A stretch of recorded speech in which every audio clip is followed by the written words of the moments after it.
जय हिंद। आज हम बहुत ही खास टॉपिक लेकर आए हैं। साधारण नमक कैसे बनाया जाता है आपका, इसके बारे में चर्चा करेंगे। चलते हैं हम, देखिए कि साधारण नमक कैसे बनता है। पहले देखिए टॉपिक है साधारण नमक। तो सबसे पहला एग्जाम में पूछता आपका क्या है, हम जितना भी लिखे हैं सब ए टू पॉइंट आपका एग्जाम के थ्रू से लिखे हैं, और सभी कुछ एग्जाम में आपका पूछा हुआ है, इसलिए हम लिखे हैं सब। क्योंकि पहला पूछता है कि साधारण नमक का सूत्र क्या होता है। तो साधारण नमक का सूत्र जो होता है NaCl होता है आपका। इसको बोलते हैं, इसका रासायनिक नाम जो होता है आपका सोडियम क्लोराइड भी इसको बोला जाता है। यह बनता कैसे है, तो जब हाइड्रोक्लोरिक अम्ल को सोडियम हाइड्रोक्साइड के साथ, क्या बोले, जब हाइड्रोक्लोरिक अम्ल को सोडियम हाइड्रोक्साइड के साथ रिएक्शन कराया जाता है, तब बनता है आपको साधारण नमक आपको प्राप्त होता है। क्लियर। और क्या प्राप्त होता है साधारण नमक, इसको क्या बोलते हैं हम, उदासीनिक, इसको बोला जाता है, यदि इसको बोला जाता है हम उदासीन लवण भी इसको बोला जाता है। क्लियर। तो उदासीन लवण भी इसको बोला जाता है। परबल अम्ल और परबल भस्म है। कभी कभी एग्जाम पूछ लगा परबल अम्ल और परबल भस्म मिलकर क्या बनता है आपका, एक लवण का निर्माण करता है आपका। वो भी कैसा लवण, तो आपका उदासीन लवण। आपको हम पढ़ा दिए परबल अम्ल भस्म के बारे में। क्लियर आपका। देखिए मुख्यतः आपका देखिए ये पाया कहाँ जाता है आपका, सवाल तो समुद्र नमक प्राप्त करते कहाँ से हम, समुद्र से। अगर समुद्र से प्राप्त कैसे करते हैं भैया, समुद्र का नमकीन आपको पता है खरा होता है। तो नमकीन समुद्र का पानी खरा क्यों होता है, क्योंकि देखिए हमसे बनाए नमक के कारण सिंपल याद रखें कि उसके अंदर में नमक का मात्रा ज़्यादा रहता है, इसी कारण खरा रहता है। क्यों, जैसे हम नहाते हैं भैया, हम नहाते हैं तो हम क्या, हमारे शरीर में नमक है। हम खाना खाते हैं भैया, नमक ही खाता है, आयोडीन नहीं खाते हैं। जब खाना खाते हैं नमक खाते हैं, तो हमारे पसीनों में क्या है भैया, पसीनों के साथ चाट के टेस्ट कीजिएगा, देखिए नमकीन लगेगा आपका। क्या है उसमें, नमक है आपका। ठीक है। तो कितना तो पसीना छाट छाट के आप खो देते हैं, या तो क्या होता है कि एक नॉर्मल हाथ सब धोते हैं भैया, सब मैल सब कहाँ जाता है आपका, पानी के माध्यम से नाला में चला जाता है, नाला के माध्यम से कहाँ जाता है, समुद्र में चला जाता है आपका। जब इसी कारण समुद्र का पानी पर खरा होता है। क्लियर। नहीं होता है तो कितना का देखिए कपड़ा में मैल पूरा चिपक जाता है। ठीक है। जब चिपक जाता है ना, उसको फिर खींचा जाता है। खींच खींच कर क्या करते हैं आपको, जब खींचते हैं पानी को कहाँ बहाएंगे हम, पानी को बहाएंगे भैया आप नाला के माध्यम से, कहाँ जाएगा पानी आपका, समुद्र में ही जाएगा। क्लियर। तो समुद्र में जाएगा। या तो दूसरा उपाय क्या, हम जैसे मान लीजिए कोई नहा भाई, मान लीजिए कि कपड़ा नहीं खींचे, तो कैसे जाएगा समुद्र में, हम नहाते हैं ना भैया, जो नहाते हैं तो मैल तैल छुड़ाते हैं ना, तो मैल में भी आपका नमक पाया जाता है, क्योंकि हमारे शरीर में ही नमक है। हमसे बना है समुद्र का नमक, समुद्र से नमक से हम लोग खाते हैं। क्लियर। हम लोग से ही बना समुद्र का नमक, और उसी को हम यूज करते हैं, खाते हैं। क्लियर आपका। तो समुद्र क्यों इतना खरा होता है आपका, उसका नमकीन क्यों होता है पानी, क्योंकि भैया उसके अंदर में नमक का मात्रा ज़्यादा पाया जाता है। क्लियर। जितना समुद्र जितना बड़ा रहेगा भैया, उतना वह खारापन कम रहेगा उसमें। लेकिन समुद्र की लंबाई जितना कम रहेगा भैया, उसमें उसका खारापन उतना ही ज़्यादा रहेगा। तो डिपेंड करता है भैया उसका लंबाई पर, कि कितना लंबा है भैया समुद्र। क्लियर। तो बता दें आपको कि मुख्यतः कहाँ से प्राप्त किया जाता है, समुद्री जल से प्राप्त किया जाता है, क्या, साधारण नमक को। भारत में लगभग 95% जो है ना नमक प्राप्त करते हैं, कहाँ से, साधारण नमक जो प्राप्त करते हैं कहाँ से, समुद्र से ही प्राप्त करते हैं। अब देखिए कैसे प्राप्त किया जाता है, तो देखिए समुद्र में भैया लहर आता है आपका, सबको पता है ज्वार भाटा उत्पन्न होता है। जब ज्वार भाटा उत्पन्न होता है तो समुद्र के किनारे में जो है आपका, जैसे मान लीजिए पर लहर आ रही है, इस जगह लहर आ रहा है, तो समुद्र के किनारे में हम क्या क्या छोटा छोटा बांध बना लेते हैं। जब छोटा छोटा बांध बना लेते हैं तो पानी आएगा भैया, जब लहर मारता है ना भैया, एक एक करके दो दो तीन तीन मंजिल इतना उठ जाता है लहर। ठीक है। उस लहर को क्या करते हैं, पानी इधर जाएगा, इस हम क्या इधर बना लिए कि हम खटाल बना लिए, एक बांध बना दिए छोटा छोटा। जैसे पानी आप लोग पटाते हैं ना, पानी पटाते क्यारी बनाते हैं ना, उसी तरह से बड़का बड़का हम क्यारी बना लेते हैं। क्लियर। ये क्यारी बना कर क्या करते हैं, इसमें पानी जैसे आएगा, ज्वार भाटा उधर से आएगा, तो जो पानी इस क्यारी में फंसेगा भैया, वो पानी तो फंसा ही रह जाएगा, वो पानी घूम के तो नहीं जाएगा। मान ले कि कोई पानी आपका फंस गया अंदर में पूरा, तो बहुत समय, बहुत दिन समय अंतराल हो गया, तो वो पत्थर का भी रूप लेता है पानी। अभी आपको बताएंगे पत्थर को कैसे लेता है। क्लियर। तो देखिए ये पानी जो फंस गया ना, तो इस पानी को फंसा करके, सबको पता है समुद्र का पानी आपका नमकीन रहता है, खारापन रहता है। क्लियर। जब नमकीन रहता है तो इस पानी को फंसा हुआ है, इस पानी को फंसाने होते तो वाष्पीकरण के माध्यम से, किसके माध्यम से, वाष्पीकरण। वाष्पीकरण क्या है आपका, पानी को उड़ाना। ठीक है। पानी को वाष्प के रूप में उड़ाना ही वाष्पीकरण कहलाता है आपका, किसके उपस्थिति में, सूर्य की उपस्थिति में आपको पानी को उड़ाना ही वाष्पीकरण कहलाता है आपका। तो इसमें जितना भी पानी होगा भैया, पानी होगा तो इस पानी को उड़ाएंगे हम। पानी को उड़ाने के बाद जब जब समुद्र से आता है भैया आपका, समुद्र का डायरेक्ट खाली पानी ये नहीं रहेगा आपका, उसके अंदर तो बहुत धूल कण भी आएगा आपका, बहुत से कण भी आएगा, बहुत सी मिट्टी भी आएगा। तो वह सब मिट्टी जो आपका नीचे में जाके बैठ जाता है। इसीलिए हम यहाँ पे लिखेंगे कि मिट्टी जाके नीचे में बैठ जाता है, और बैठने के बाद क्या होता है, जब पानी वाष्पीकरण के माध्यम से ऊपर चला जाता है ना, तब उसको प्यूरिफिकेशन किया जाता है। हम आगे के देखते हैं, समझ गए ना वाष्पीकरण क्या है आपका। ये क्या लिखा है, बनाने की विधि कैसे बनाया, जिसको वाष्पीकरण के माध्यम से बनाया जाता है। तो जब पानी साधारण नमक में अशुद्धिक रूप में क्या पाया जाता है, एग्जाम आपका पूछा हुआ है कि साधारण नमक में अशुद्धिक रूप में क्या पाया जाता है। तो साधारण नमक में अशुद्धिक रूप में जो पाया जाता है ना आपका, Na2SO4, MgCl2, MgSO4, CaCO3 आदि लवण पाया जाता है आपका। इसलिए आपको बोले कि मिट्टी सबका कण जो आता है ना आपका, जो फंस जाता है ना, तो पानी उड़ने के बाद वही सब ना फंसेगा, तो जो फंसेगा उसी को कहते हैं अशुद्धि।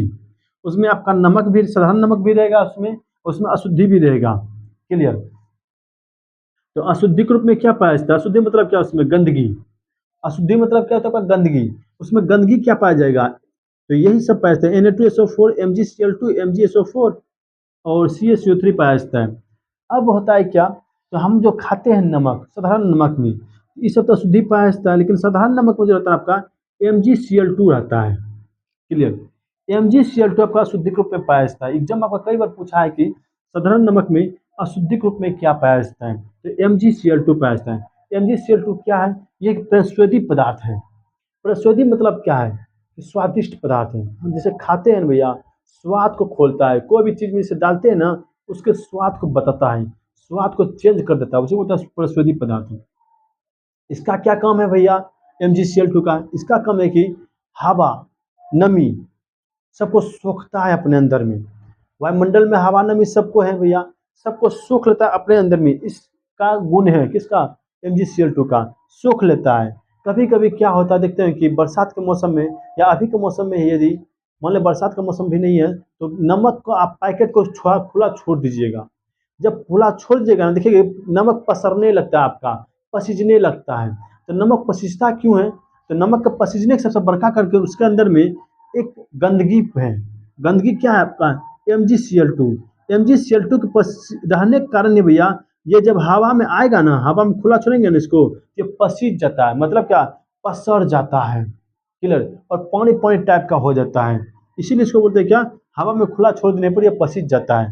क्लियर। यहाँ तक आप लोग समझ गए होंगे किसके कारण पसीजता है भैया, MgCl2 लवण के अशुद्धि के कारण। क्लियर। तो यहाँ तक कोई दिक्कत नहीं है। अब होता है क्या, देखिए आगे, आयोडीन युक्त जो हम यहाँ तो बना लिए, हम समुद्र से पता कर लिए किसका क्या क्या क्या उसमें अशुद्धि है। अब यहाँ के पानी जब वाष्पीकरण हो जाता है, वाष्पीकरण के बाद इसको लेकर जाता है प्यूरिफिकेशन में, कंपनी में लेकर जाता है, प्यूरिफिकेशन में लेकर जाता है। जब प्यूरिफिकेशन में लेकर जाता है ना, तो उसके अंदर में भैया आयोडीन, ठीक है, नमक उसमें साधारण रहता है।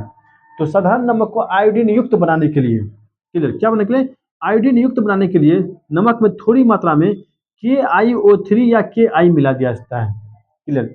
जैसे Ki या KiO3 मिलाएंगे ना, तो वह आयोडीन युक्त नमक बन जाएगा। अब सर आयोडीन युक्त नमक क्या है, इसका क्या लाभ है भैया, आइए हम आगे देखते हैं। तो देखिए आयोडीन युक्त नमक के हम क्या लिखे हैं पर लाभ। क्लियर। तो क्या लाभ है, कि आयोडीन के कमी से ही हमको जो ना घेंघा रोग होता है। आप लोग देखते हैं कि ग्वाटर रोग होता है, थायराइड होता है, ठीक है, थायराइड रोग होता है। थायराइड रोग में क्या होता है, यह सब स्त्रियों में पाया जाता है। थायराइड रोग प्राय जो है स्त्री में होता है आपका थायराइड रोग। क्या होता है कि गला सब तरफ फूल जाता है, पूरा पूरा शरीर सब फूलने लगता है। तो फूलता क्यों भैया, आयोडीन के कमी के कारण ही फूलने लगता है आपका। घेंघा रोग क्या होता है, कि देखते होंगे कि गांव समाज में कभी कभी किसी का गला निकल के भैया इतनों को लटक जाता है आपका, लगता है कि गाय भैंस का भैया होती है, गला है, ऐसे लटक जाएगा इस जगह। तो जो लटकता है ना, उसी को होता है घेंघा रोग बोला जाता है। ग्वाटर रोग भी उसी तरह से होता है, गल सुथा होता है इस जगह पर, ठीक है। और जो गल सुथा हुआ स्थान से तो ग्वाटर रोग बोला जाता है उसको। क्लियर। तो आयोडीन युक्त नमक के खाने से लाभ है भैया, यदि नहीं खाएंगे तो इस सब बीमारी के भैया हम शिकार हो जाएंगे। क्लियर। दूसरा क्या इसका लाभ है भैया, तो बच्चों में शारीरिक और मानसिक विकास, तंत्रिका तंत्र का विकास करता है। नहीं समझेंगे, शारीरिक, बच्चा से जो बढ़ता है, ठीक है, और फल फूलता है, इसके कारण ही फूलता है। मानसिक विकास, यदि हम बच्चे को आयोडीन युक्त नमक नहीं खाने देंगे ना, तो बच्चा सबका दिमाग भोथा हो जाएगा। भोथा समझते हैं ना? पूछेगा, नूनू बाबू बोलो, नाम क्या है तुम्हारा? बोलेगा, नाम, मेरा पापा का नाम बकलोल पांडे है। ठीक है, बोलेगा किस क्लास में पढ़ते हो? किस क्लास में पढ़ते हैं? सोचते हैं, वो बच्चा जो जवाब देने में भैया आपको पूरा स्लो कर देगा, क्लियर जवाब नहीं दे पाएगा। क्लियर कब? जब उसको आयोडीन सही रूप से नहीं मिलेगा। ठीक है, आयोडीन क्या करता है भैया? तंत्रिका तंत्र को एक्टिव करके रखता है।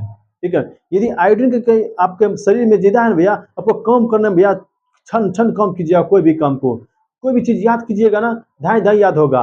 आयोडीन यदि कम है मात्रा में है, बीपी लो होगा भैया, धाए धाए भट भट गिरिएगा। ठीक है, तो ब्लड प्रेशर को भी कंट्रोल कर, ब्लड प्रेशर को भी ठीक ठाक करके रखता है कौन? आयोडीन। क्लियर है आपका? तो इसीलिए हम लिखे क्या, बच्चों के शारीरिक और मानसिक विकास, तंत्रिका तंत्र का विकास करने में, तंत्रिका तंत्र समझ गए ना? वही जो बच्चा सबको भोथा बनता है, भोथापन से बचने के लिए भैया आयोडीन युक्त नमक खाने, इसीलिए आप लोग प्रचार समय देखते हैं कि आयोडीन युक्त नमक खाने की सलाह दी जाती है। क्यों? क्योंकि बच्चा सबका विकास भी सही से हो सके। बच्चा बढ़ेगा तब ना, बच्चा ही भविष्य है भैया देश का। क्लियर? अब सवाल तो सर जी, आयोडीन का उपयोग कहाँ किया जाता है? तो आयोडीन का उपयोग हम करते हैं भैया भोज्य पदार्थों को बनाने में। जितना भी खाना पीने वाला, खाना खाना खाने वाला चीज बनाते हैं हम, सब में उसमें नमक मिला जाता है आपका, सब में उसमें नमक मिलाया जाता है। चाहे भोज करें, चाहे दाल बनाए, चाहे आप सब्जी बनाइए, कुछ भी बनाइए, उसमें नमक का भैया, एक नमक के बिना आपका 100 करोड़ का यदि खर्चा किए हैं ना, उसमें थोड़ा सा नमक मिस कर गए हैं भैया, सब 100 करोड़ आपका पानी पानी में चल जाएगा। तो क्या करता है नमक भैया? तो भोज्य पदार्थों को बनाने में भी इसका उपयोग किया जाता है। दूसरा, आचार के परीक्षण में, तो अचार जब बनाते हैं ना, उसके अंदर में दे दिया जाता है क्या भैया? नमक दे दिया जाता है, ताकि वह भैया अचार अच्छा से बने रहे भैया। ठीक है, उसका स्वाद बने रहे। हम अचार बोले तो कितना आदमी के मुंह में भैया लार भी आ जाएगा, लेकिन टेंशन नहीं लीजिएगा। क्लियर? ये लार प्राय जो है ना, लड़कियों सब में ज्यादा आता है लार, लड़का में उतना नहीं आता है। ठीक है, तो लड़का सब में उतना टेंशन नहीं है। क्लियर? तो अचार के परिरक्षण में, तीसरा कहाँ पर उपयोग करते हैं हम? साबुन के कल्पन में। साबुन जो बनाया जाता है ना आपका, उसमें आई नमक का ही यूज किया जाता है, बिना भैया सोडियम का उपयोग किए हम। देखिए नमक में क्या आपका NaCl, जब तक हम सोडियम का उपयोग नहीं करेंगे, कल्पन मतलब क्या होता है आपका? साफ करना। तो साबुन के साफ करने में भी आपका किसका उपयोग किया जाता है? साधारण नमक का उपयोग किया जाता है। कोई दिक्कत आपका? आइए, एक होता है आपका क्या, एक होता है आपका काला एवं सेंधा नमक। ठीक है, काला एवं सेंधा नमक जो पाया जाता है ना आपका, ये नमक का प्रकार बताया आपको। काला सेंधा नमक जो पाया जाए आपका ना, तो होता है क्या, जब समुद्र का ज्वार भाटा आता है ना, तो वह कहीं कहीं पानी छिप जाता है, जिस पानी को हम लोग पता नहीं कर पाते हैं। जब पानी का पता नहीं कर पाते हैं ना, तो वह पानी क्या करता है, वाष्पीकरण के माध्यम से सब उड़ जाता है। एक समय आता है भैया, पत्थर का रूप ले लेता है, पूरा पूरा पत्थर पत्थर, पूरा पहाड़ ही पहाड़ बन जाता है। पाकिस्तान में भैया सिंधा नमक का पहाड़िए है वहाँ पर। ठीक है, भारत जो आपका खाता है, भारत जो लेता है भैया, पंजाब के जस्ट बगल में, पंजाब के कुछ इलाका में भी सिंधा नमक का पहाड़ है। ठीक है, और पाकिस्तान में तो उसका पहाड़ ही पूरा है सिंधा नमक का। तो उसी पत्थर के रूप में हमको मिलता है क्या भैया? सिंधा नमक। उसी को तोड़ तोड़ के भैया, कूट कूट के हम बेचा जाता है सिंधा नमक। ठीक है, आइए हम सिंधा नमक के बारे में बताएं। तो इस काला एवं सिंधा नमक जमीन से खोद कर निकाला जाता है। जैसे कोयला को हम खौन के निकालते हैं, कोयला कैसे निकालता है? खोद खोद कर निकालते हैं ना, खौन की तरह से, खौन से। उसी तरह से भैया हम काला एवं सिंधा नमक भी खोद करके निकालते हैं। अब होता है क्या, तो इसके अंदर में अशुद्धि पाया जाता है। किसके अंदर में? सिंधा नमक के में अशुद्धि के रूप में पाया जाता है क्या? लाल चिकनी मिट्टी पाया जाता है। ठीक है, लाल चिकनी मिट्टी का कण पाया जाता है किसके अंदर में? सिंधा नमक के अंदर में लाल चिकनी मिट्टी का कण पाया जाता है। क्लियर? इसी कारण ऐसा होता है कि लाल चिकनी मिट्टी के कण के कारण ही इसका रंग जो है ना, भूरा कलर का हो जाता है। किसका? सिंधा नमक का रंग आपका भूरा भूरा कलर का आपको दिखेगा। क्लियर? तो अब उड़ता है भारत में कहाँ पाया जाए आपका? देखिए, भारत में सेंधा नमक का खान सर्वाधिक जो आपका हिमाचल प्रदेश के मंडी जिला में होता है। क्लियर? भारत में कहाँ पाया जाए आपका सेंधा नमक का खान? इसको याद कर लीजिए, कहीं पर नोट कर लीजिए दिमाग से। हिमाचल प्रदेश के मंडी जिला में। हिमाचल प्रदेश के मंडी जिला में। और सर्वाधिक कहाँ मिलता है आपका? पाकिस्तान में इसका पहाड़िए है, किसका? सेंधा नमक का। तो यह था मेरा आज के नमक टॉपिक। यदि आपको वीडियो अच्छा लगे तो भैया लाइक जरूर कर दीजिएगा और दोस्तों को शेयर जरूर कीजिएगा और चैनल को सब्सक्राइब कर दीजिएगा। मिलते हैं आपको नेक्स्ट क्लास में, इसी के साथ जय हिंद।